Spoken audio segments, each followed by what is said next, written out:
سیدہ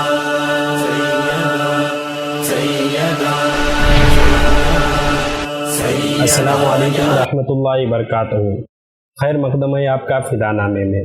تذکرۃ الصالحات کی آج کے سیریز میں ہم ذکر خیر کر رہے ہیں صحابیہ رسول حضرت عاتکہ بنت زید رضی اللہ عنہا کا۔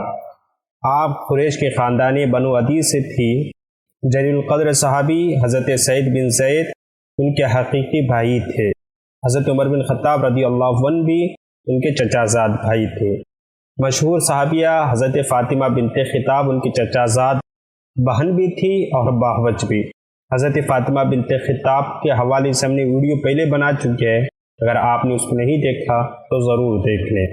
حضرت عاتکہ کے والد زید ان لوگوں میں سے تھے جو زمانے جاہلیت ہی میں توحید کے قائل تھے، اور جن کے بارے میں حضور نبی کریم صلی اللہ علیہ وسلم نے فرمایا کہ وہ قیامت کے دن تنہا ایک امت کے حیثیت سے اٹھیں گے۔ زید کو حضور نبی کریم صلی اللہ علیہ وسلم کے اعلان نبوت سے چند سال قبل کسی دشمن نے قتل کر ڈالا تھا، اور حضرت عاتکہ یتیم ہو گئی تھی۔ سن شعور کو پہنچ کر انہوں نے قبول اسلام کی سعادت حاصل کی اور صحابیت کا شرف بھی حاصل کیا، اور ان کی شادی حضرت ابوبکر صدیق رضی اللہ عنہ کے صاحبزادے حضرت عبداللہ سے ہوئی۔ حضرت عاتکہ نہایت حسین و جمیل اور عاقلہ و فاضلہ خاتون تھی۔ حضرت عبداللہ کو ان سے اس قدر محبت تھی کہ ان کے عشق میں جہاد تک کو ترک کیا تھا۔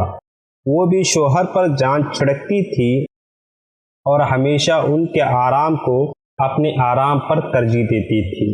چونکہ انہوں نے حضرت عبداللہ کو جہاد پر جانے کے لیے مجبور نہیں کیا تھا، اس لیے حضرت ابوبکر صدیق نے حضرت عبداللہ کو حکم دیا وہ عاتکہ کو طلاق دے دیں۔ پہلے تو وہ کچھ عرصہ ٹالتے رہے، لیکن جب والد ماجد کی طرف سے سخت اصرار ہوا تو انہوں نے حضرت عاتکہ کو ایک طلاق دے دی، لیکن بیوی کے فراق نے انہیں نڈھال کر دیا اور انہوں نے اشعار کہنے شروع کیے۔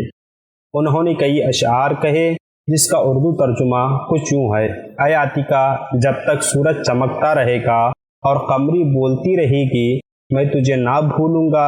اے عاتکہ، میرا دل شب و روز بصد ہزار تمنا و شوق تجھ سے لگا ہوا ہے۔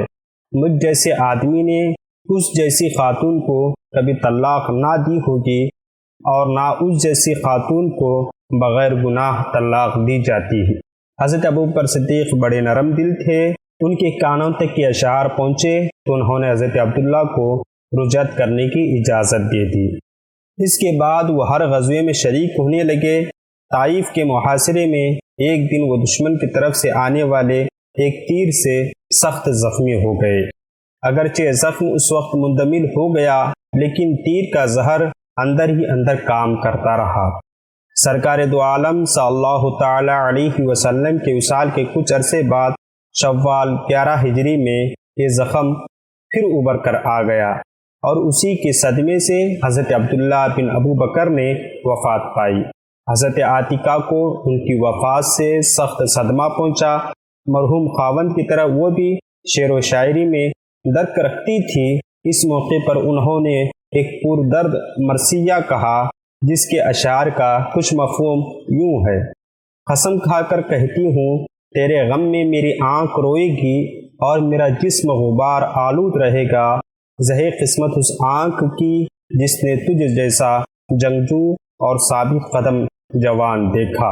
اس پر تیر برستے تو ان کی پوچاڑیں گھستا ہو، اور اس وقت تک موت کی طرف چلتا رہتا جب تک وہ خون کا ندیاں نہ بہا لیتا۔ زندگی بھر جب جنگلی کبوتر گنگنائے گا روتی رہوں گی، اور جب تک رات پر صبح آتی رہے گی۔ کچھ عرصہ بعد حضرت عمر فاروق نے حضرت عاتکہ سے نکاح کر لیا۔ دعوت ولیمہ میں حضرت علی کرم اللہ وجہہ بھی شریک تھے۔ انہوں نے حضرت عاتکہ کو ان کے مرثیہ کا پہلا شعر یاد دلایا تو وہ رونے لگی، تاہم عمر فاروق سے بھی ان کی وفاداری اور محبت مثالی رہی۔ حضرت عمر فاروق نے شہادت پائی تو اس موقع پر انہوں نے ایک دردناک مرثیہ کہا۔ حضرت عمر فاروق کی شہادت کے بعد حضرت عاتکہ کا نکاح حواری رسول حضرت زبیر بن عوام سے ہوا۔ انہوں نے جنگ جمل کے موقع پر ابن جرموز کے ہاتھ سے شہادت پائی تو حضرت عاتکہ فرط غم سے نڈھال ہو گئی اور بے اختیار انہوں نے پھر ایک اور مرثیہ لکھا۔ حضرت عاتکہ کا سال وفات اور مزید حالات دستیاب نہ ہو سکے، آپ سے درخواست ہے حضرت عاتکہ کے حوالے سے آپ کے پاس کچھ اہم معلومات ہوں یا کوئی سورس یا ذریعہ ہو تو آپ ہمیں کمنٹ باکس میں بتائیں۔ انشاءاللہ ملتے ہیں آپ کو اگلی ویڈیو میں۔ السلام علیکم۔